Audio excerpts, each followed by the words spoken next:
बिस्मिल्लाहिर्रहमानिर्रहीम। अस्सलाम वालेकुम dear students. 10th class chemistry chapter number 12 आज हम स्टार्ट करेंगे, जो कि है हाइड्रोकार्बन्स के बारे में। तो डियर स्टूडेंट्स, सबसे पहले हम इसका इंट्रोडक्शन देखेंगे। इंट्रोडक्शन में सबसे पहले देखें कि ये जो हाइड्रोकार्बन होते हैं ये ऐसे ऑर्गेनिक कंपाउंड्स होते हैं जो सिर्फ कार्बन और हाइड्रोजन पर मुश्तमिल होते हैं। यानी कि जिस तरह बाकी ऑर्गेनिक कंपाउंड्स के अंदर नाइट्रोजन, सल्फ़र, फास्फोरस या और कोई इसमें एलिमेंट आ जाता है, तो इसमें वो एलिमेंट्स मौजूद नहीं हैं। सिर्फ जो कार्बन और हाइड्रोजन पर मुश्तमिल तो हम उनको हाइड्रोकार्बन्स के नाम से जानते हैं। उसके अलावा दूसरी बात यह है कि ये ऑर्गेनिक कंपाउंड्स की सादा तरीन क्लास होते हैं। बाकी जो ऑर्गेनिक कंपाउंड्स होते हैं वो कम्प्लेक्स होते हैं, तो ये सादा तरीन ऑर्गेनिक कंपाउंड्स होते हैं। इनमें कार्बन जो होता है वो सिंगल, डबल या ट्रिपल बॉन्ड पर मुश्तमिल मुस्तहकम लॉन्ग चेन्स बनाता है।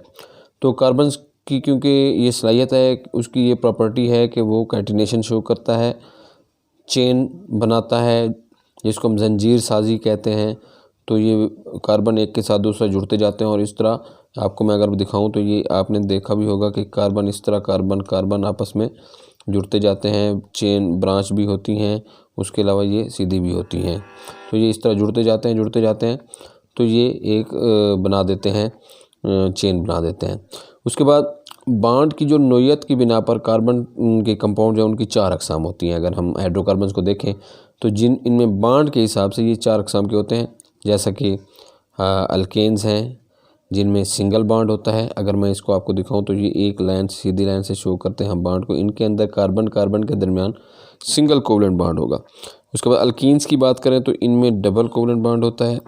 2 लाइनों से इस तरह हम शो करते हैं। किसी एक यानी कि जगह पे कार्बन के दरमियान एक डबल बॉन्ड आ जाता है तो वो अल्कीन्स कहलाती हैं। और किसी एक जगह पे कार्बन के दरमियान ट्रिपल बॉन्ड आ जाए तो उनको हम अल्काइंस कहते हैं। और चौथी किस्म जो होती है वो एरोमेटिक कंपाउंड्स की होती है। एरोमेटिक कंपाउंड्स वो कंपाउंड्स होते हैं जिनमें कम से कम एक रिंग बेंजीन का मौजूद हो।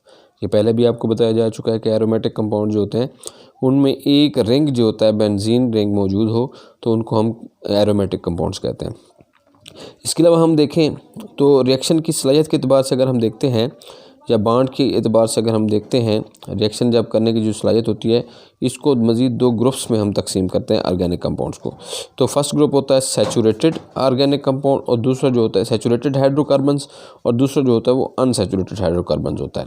तो सैचुरेटेड और अनसैचुरेटेड में फ़र्क ये है कि सैचुरेटेड जो होते हैं उसका मतलब होता है सैरशुदा, और जो अनसैचुरेटेड हैं इनका मतलब होता है गैर सैरशुदा। उर्दू में हम इनको इस तरह पढ़ते हैं। सैरशुदा का मतलब होता है कि इनके बॉन्ड जो है मुकम्मल तौर पर फिल हैं, कोई बॉन्ड इनका बाकी नहीं रहता। और जो अनसैचुरेटेड हाइड्रोकार्बन हैं उनमें कम से कम एक या एक से ज़्यादा डबल बॉन्ड या ट्रिपल बॉन्ड मौजूद होते हैं। इसका मतलब है उनमें मज़ीद बॉन्ड बनाने की सलाहियत होती है और ये गैर मुस्तहकम बॉन्ड होते हैं इनके। अब आते हैं कि सैचुरेटेड और अनसैचुरेटेड कंपाउंड जो होते हैं उनकी जो कीमियाई खसूसियात होती हैं, केमिकल प्रॉपर्टीज़ जो होती हैं वो होती हैं इनकी मुख्तलिफ। लेकिन जब हम बात करते हैं इनकी तबई खसूसियात की यानी फ़िज़िकल प्रॉपर्टीज़ की, वो एक जैसी होती हैं, क्योंकि इनके दरमियान जो कार्बन और हाइड्रोजन हैं उनकी इलेक्ट्रोनेगेटिविटीज़ जो हैं वो क्या होती हैं इनमें मतलब सेम होती हैं तमाम कंपाउंड्स के अंदर और काबिल मवाजना होती हैं। इसलिए हम इसको कहते हैं कि इनकी तबई खसूसियात एक जैसी होती हैं। उसके बाद ये कंपाउंड जो होते हैं नॉन पोलर होते हैं और पानी में इनसॉल्युबल होते हैं, यानी कि पानी में हल नहीं हो सकते ये।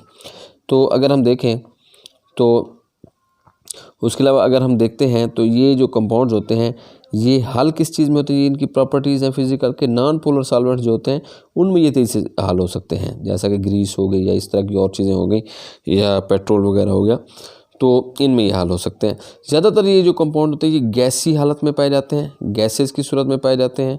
उसके अलावा ये या वोलेटाइल मायात होते हैं। वोलेटाइल का मतलब होता है जो जल्दी उड़ जाते हैं, जैसे कि सिगरेट हो गई, पेट्रोल हो गया, आपने देखा होगा वो जल्दी उड़ जाते हैं, यानी कि वो गैसी हालत में चले जाते हैं, बुखारात बन के उड़ जाते हैं, तो इसलिए हम उनको वोलेटाइल कहते हैं।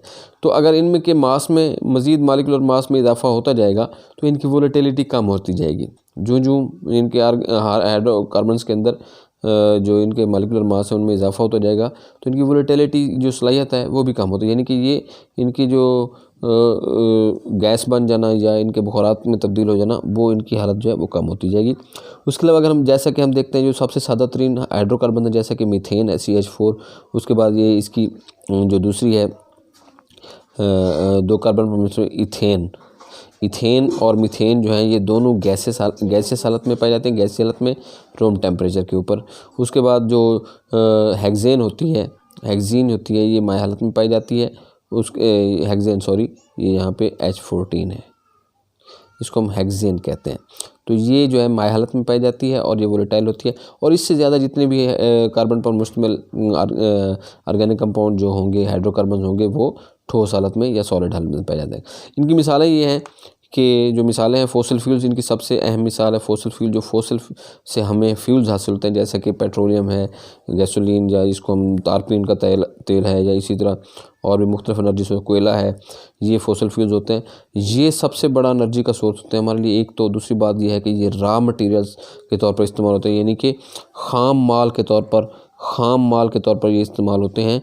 बहुत से केमिकल्स को बनाने के लिए ये जो फॉसिल फ्यूल ख़ाम माल के तौर पर इस्तेमाल होते हैं। जो इनसे चीज़ें हम बनाते हैं उनमें प्लास्टिक हो गया, सिंथेटिक रबड़ हो गया, फाइबर्स हो गया और फर्टिलाइज़र जो है इनके बनाने के काम आते हैं ये जो फॉसिल फ्यूल होते हैं। तो फॉसिल फ्यूल जो है ज़्यादातर आपके हाइड्रोकार्बन पर मिश्रित होता है। तो स्टूडेंट्स, ये आपका आज का टॉपिक था जो है ना हाइड्रोकार्बन्स के ऊपर। इसका हमने इंट्रोडक्शन देखा है और तारुफ हमने देख लिया। उसके अलावा मैं आपको बताता चलूँ कि आपको कोई भी मसला दरपेश होता है तो आप जो है ना जो इसका कमेंट सेक्शन है उसमें जाके कमेंट भी कर सकते हैं। उसके अलावा चैनल को ज़रूर सब्सक्राइब करें और बेल आइकन को भी दबाएं ताकि आपको हर लेक्चर मिलता रहे। उसके अलावा मैं आपको बता दूं कि जो भी स्टूडेंट्स देख लेते हैं तो कमेंट सेक्शन में अपना नाम जो है ना वो मेंशन कर दें ताकि हमें पता चले कि कौन से स्टूडेंट्स जो है ना वो लेक्चर देख रहे हैं और कौन नहीं देख रहे हैं। Thank you very much.